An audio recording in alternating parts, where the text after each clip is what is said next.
एक लड़की के मुंह में अचानक एक अंडरवियर चला गया। लेकिन लड़की समझदार थी।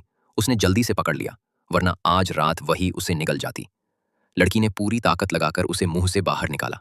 उस अजीब और शर्मनाक हालत में अंडरवियर भागना चाहता था, लेकिन लड़की ने उसे फिर खींच लिया।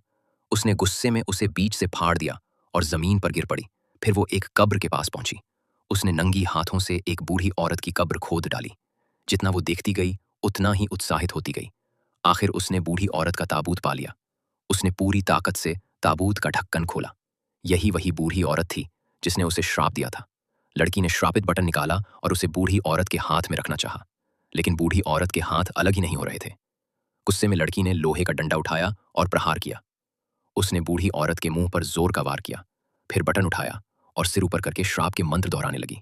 उसने बटन बूढ़ी औरत के मुंह में ठूंस दिया, फिर तुरंत उठी और पैर से उसे दबा दिया। तभी उसने देखा कि बूढ़ी औरत बारिश में डूब रही थी। बारिश लगातार तेज होती जा रही थी। लड़की जैसे ही ऊपर चढ़ना चाहती, उसका शरीर चारों ओर कीचड़ जैसे नरम जमीन पर टिक नहीं पा रहा था। अचानक बूढ़ी औरत का शव जमीन पर गिर पड़ा। लड़की चीख उठी और डर कर भागी, लेकिन जैसे ही मुड़ी, बूढ़ी औरत का शव उस पर गिर पड़ा। लाख कोशिश के बावजूद वो उसे धकेल नहीं पाई।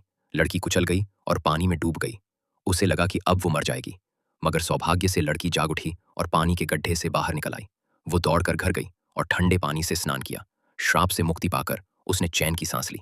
उसने सोचा कि अब वह अपने बॉयफ्रेंड के साथ घूमने जाएगी, लेकिन तभी उसे हैरानी हुई कि उसके और उसके बॉयफ्रेंड के कागजात आपस में बदल गए थे।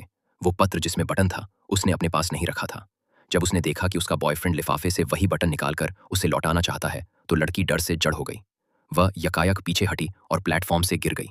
अगले ही पल एक ट्रेन ने उसे टक्कर मारी। फिर अचानक जमीन फट गई। अंदर से एक हाथ निकला और उसने लड़की को पकड़ लिया।